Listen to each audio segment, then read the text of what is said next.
es el discurso de Uribe en la Facenda. Bueno, yo le pregunto al doctor Juan Camilo Restrepo para este debate, que eso qué quiere decir, que estos puntos qué quieren decir. Y él me responde de manera directa en qué consiste el asunto. Para no leer toda la explicación que se me hace larga, se la resumo. Él dice que la unidad agrícola familiar en esa región del país, estamos hablando de la Orinoquia, está definida en 900 hectáreas, ¿sí? Pero que además de eso también existen las zonas de desarrollo empresarial, que entonces él cree que, dice así, en ellas el gobierno, en las zonas de desarrollo empresarial, estudia otras posibilidades para superar la restricción de la UAF, cuando se trate de baldíos, como la cesión del usufructo por periodos determinados, no de la propiedad, que continuaría en la cabeza de la nación. O sea, ¿qué están diciendo? Que mediante la figura de las zonas de desarrollo empresarial van a ver cómo entregan las tierras de la nación de esas zonas por encima de las medidas de la UAF.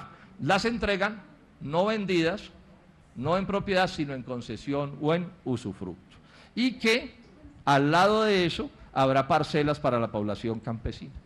Para mí esa respuesta es el modelo Carimagua, lo digo con toda franqueza, eso es el modelo Carimagua. Y agrega un asunto que, doctor Restrepo, desde ya le señalo que no solo no comparto la política, sino que no comparto la manera como lo quieren hacer. Agregan, la idea fundamental es regular mejor la UAF por parte del Consejo Directivo del INCODER. Y agrega, no suprimir la figura de la UAF, que tiene origen legal y por tanto solo el Congreso podría decidir su eventual eliminación, que es muy improbable.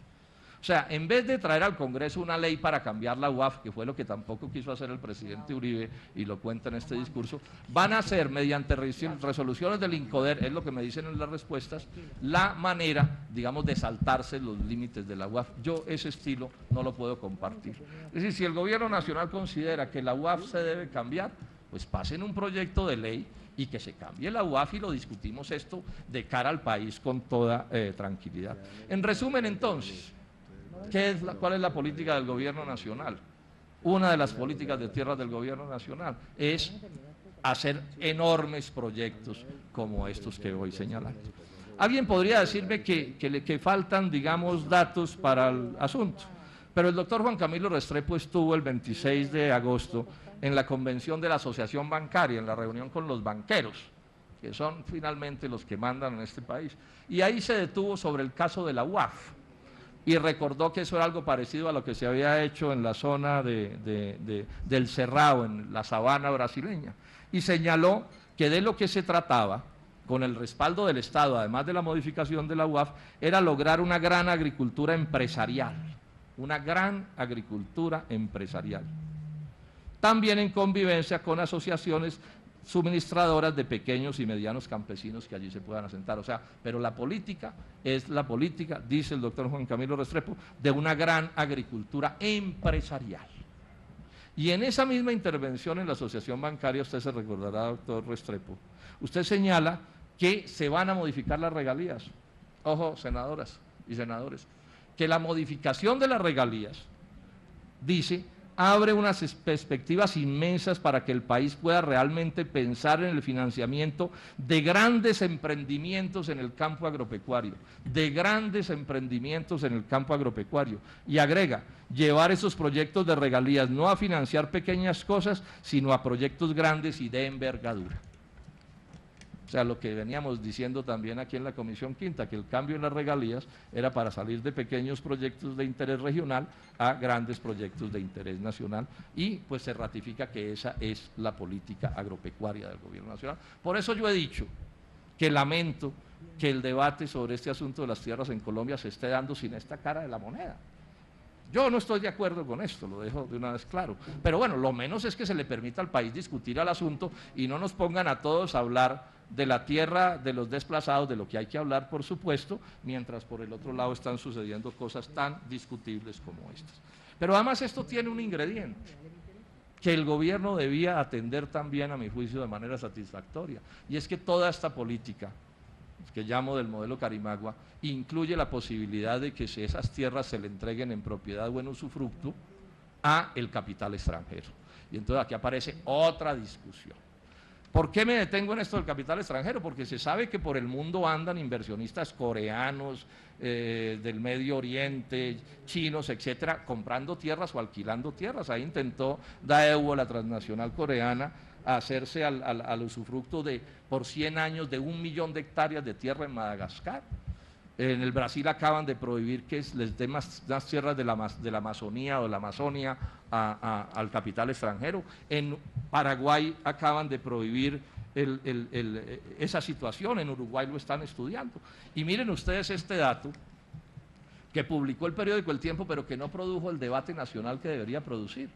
Es una cosa que cuenta nada menos que el doctor Rafael Mejía, el presidente de la SAC, de la Asociación de Agricultores de Colombia, es decir, donde están agremiados, digamos, los más poderosos propietarios y empresarios rurales de una u otra manera están allí. Miren lo que dice Rafael Mejía, según el periódico El Tiempo. Dice, aquí en esta oficina, está contando Mejía, estuvieron el embajador de China y un grupo de empresarios de ese país con una única misión: comprar 400.000 hectáreas en la altillanura.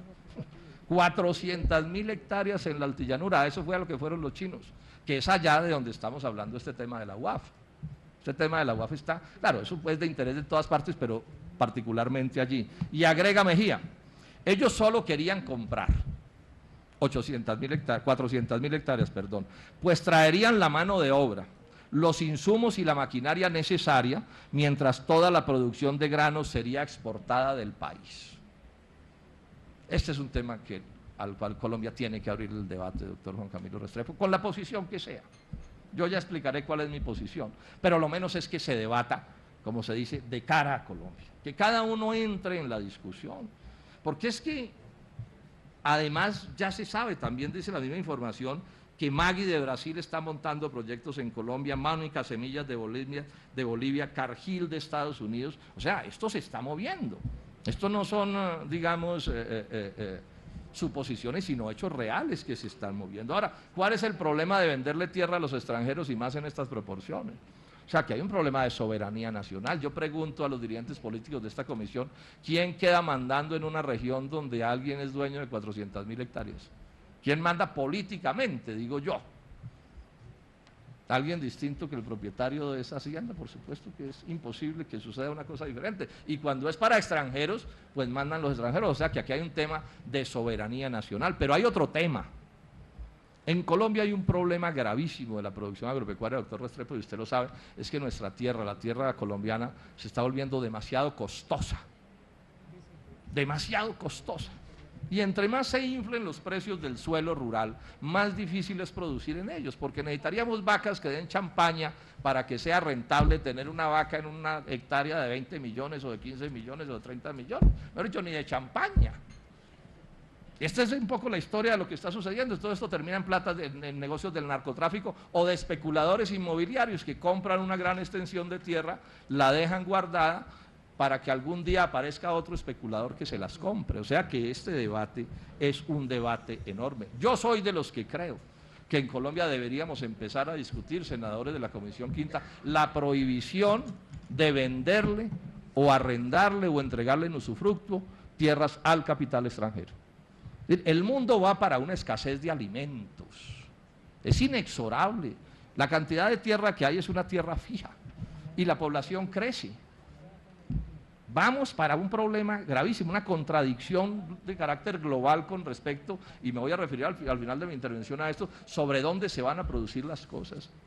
Si las tierras de Colombia se le entregan a los extranjeros y además hay TLC, y los TLCs prohíben, impiden que un país pueda decir no me exportan la comida producida en el país, porque eso lo prohíbe el TLC con Estados Unidos.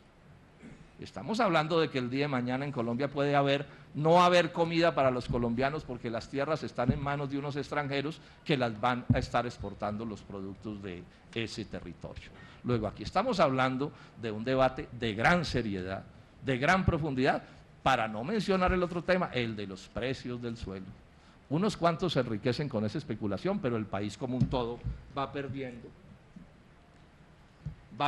la posibilidad de su producción agropecuaria. Yo pienso que este debería ser, y lo digo con toda cordialidad, casi que el centro del gran debate. Porque es que al final puede suceder que hasta las tierras que se les den a los desplazados terminen en manos de los macroproyectos. ¿Sí? Que no suceda, como he oído decir, pero no quisiera adelantarme sobre eso porque quiero ser juicioso y honesto y discutir sobre los hechos, he oído decir que una de las ideas es que a los desplazados se les den tierras para que esos desplazados después se la alquilen a un gran productor de la región y se queden ellos viviendo en Bogotá de rentistas de esas tierras, ¿no? Eso sí ya sería pues como la locura absoluta, pero bueno, ese tema lo discutiremos otro día, simplemente llamo la atención. Pasemos al tema de la producción. Se ha dicho que el agro va a ser una gran locomotora, yo ya lo dije aquí, yo disiento de eso, no es verdad que vaya a ser una locomotora del desarrollo, porque el presupuesto del año entrante va a ser igual o inferior al de este año. Entonces me he hecho una pregunta, ¿cómo es que un presupuesto igual o inferior al de este año, que hasta el 6 de agosto era un Renault 4, se nos vuelve una locomotora el 7 de agosto? Esos actos de magia, por supuesto, no suceden. Pero además porque está el tema de las regalías, ¿no? Se ha dicho aquí que a las regiones se les van a recortar sus transferencias, sobre todo para lo que llama el ministro de Hacienda los proyectos chichigüeros, que son los pequeños proyectos que de alguna manera respaldan al sector agropecuario. El Banco Agrario sigue con 5 billones de pesos en TES. 5 billones de pesos en TES, mientras en Colombia no hay crédito. Y no veo que el gobierno nacional esté avanzando para modificar nada. Y tenemos un problema de revaluación espantoso. O sea, los cafeteros se están arruinando con café a $2, con 40 la libra. O sea, esta revaluación no la soporta ni la industria ni el agro nacional, y no he visto que el gobierno del presidente Santos haya tomado una sola medida en este sentido. Y la herencia que recibimos es la peor de las herencias. Estoy muy escaso de tiempo y lo voy a resumir muchísimo, pero lo que le deja al gobierno del presidente Uribe y de los Andreses en el Ministerio de Agricultura a este país es un desastre. O sea, tenemos, tenemos un agro creciendo a la mitad del promedio que creció el resto de la economía, unas importaciones que ya rondan por los 10 millones de toneladas al año. 10 millones de toneladas es el 36% del total de la producción agropecuaria colombiana. O sea, esto es una locura. O sea, el país está importando 1/3 de la comida que consumimos de una u otra manera. El trigo y la cebada prácticamente se acabaron, el sorgo y la soya ya ni aparecen en los informes del Ministerio de Agricultura, el algodón queda como una especie de mostrario. En café estamos importando 700.000 sacos de café, se importaron el año pasado, la panela está arruinada, el arroz ni se diga, ahí están las protestas de todos los tipos, la situación de la leche es horrible, la de la carne también, las flores, todo. O sea, yo no quisiera que alguien me mostrara un sector agrario y ojalá haya 1 o 2 de pronto por ahí que medio funcionen, pero en general lo que hay es un desastre. La peor concentración de la tierra del mundo. Un problema de desplazamiento miedoso, millones de compatriotas, ojo, y a los analistas les enfatizo en esto, aquí se habla mucho del desplazamiento por violencia, y es muy grave y hay que repudiarlo, pero aquí hay una porción inmensa del desplazamiento que es por pobreza, porque ¿qué se queda la gente haciendo en las zonas rurales en medio de la violencia si además también se está muriendo de hambre? Pobreza que nos aterra, y una cosa que si ustedes quieren es más grave, como lógica macro